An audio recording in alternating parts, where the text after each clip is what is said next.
ان الحمد للہ والصلاة والسلام علی نبی۔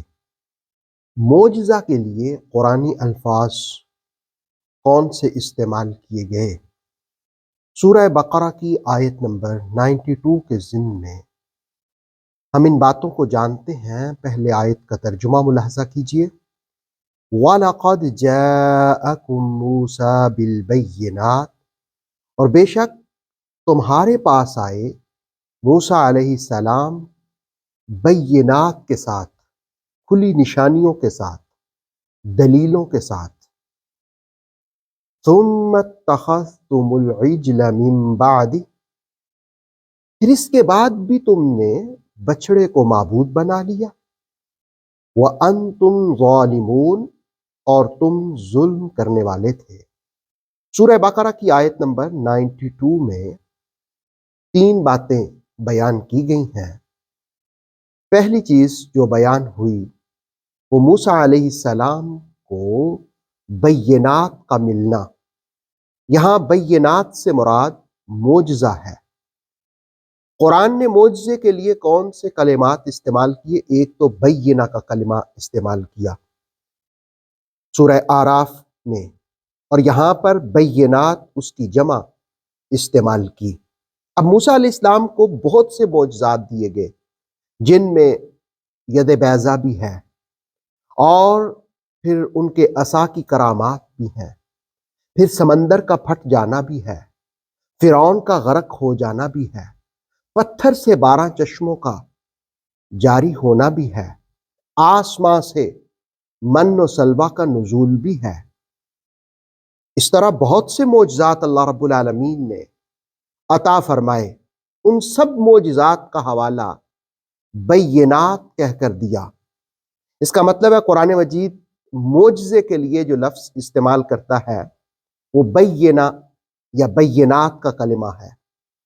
ایک اور کلمہ جس کو سورہ اسرا یا سورہ بنی اسرائیل میں بیان کیا گیا وہ مبصرہ ہے، جہاں حضرت صالح علیہ السلام کی اونٹنی کا ذکر ہوا، کیونکہ پتھر سے، پہاڑ کی چوٹی سے اس اونٹنی کو پیدا کیا گیا تو اس کو مبصرہ کہا۔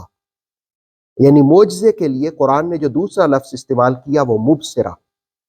اور اسی طرح جس وقت موسیٰ علیہ السلام ہی کے واقعات میں سورہ قصص میں برہان کا کلمہ استعمال کیا، تو معجزے کے لیے تیسرا کلمہ جو قرآن نے استعمال کیا وہ برہان ہے۔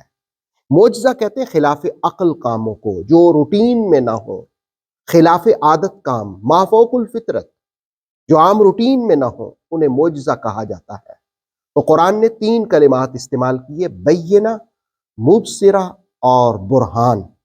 تو یہاں موسیٰ علیہ السلام کے معجزات کا حوالہ آیت نے دیا۔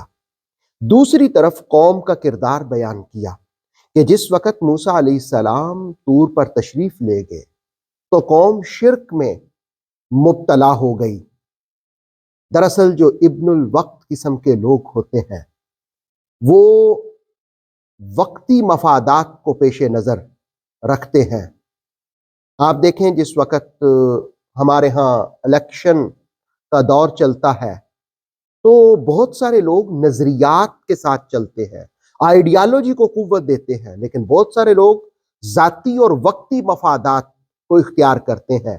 تو ابن الوقت قسم کے لوگ بچڑے کی پرستش میں مبتلا ہو گئے۔ قرآن حکیم سورہ بقرہ کی 92 آیت نے دوسری چیز جس کا ذکر کیا وہ یہ ہے کہ تم بچڑے کی پرستش کرنے لگ گئے۔ اب بچڑے کی پرستش کرنا کیا ہے؟ یہ کیسا عمل ہے؟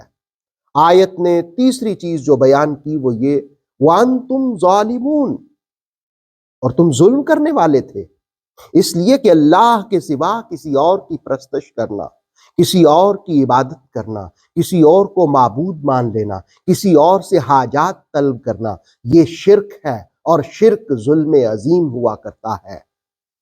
گویا سورہ بقرہ کی 92 نمبر آیت پڑھنے والوں کی آنکھیں کھولتی ہے کہ ایک جانب موسیٰ علیہ السلام کے معجزات کو دیکھو، دوسری طرف قوم کا کردار دیکھو کہ وہ کیسے ظلم اپنے اوپر کرنے لگ گئے تھے۔ اس کا مطلب یہ ہے کہ قرآن پڑھنے والا یہاں سے سیکھ سکتا ہے کہ اس کائنات سے عبرت حاصل کرنی چاہیے، غفلتوں میں زندگی نہیں گزارنی چاہیے۔ اللہ ہمیں اپنی اور اپنے محبوب صلی اللہ علیہ وسلم کی اطاعت اور اتباع نصیب فرمائے۔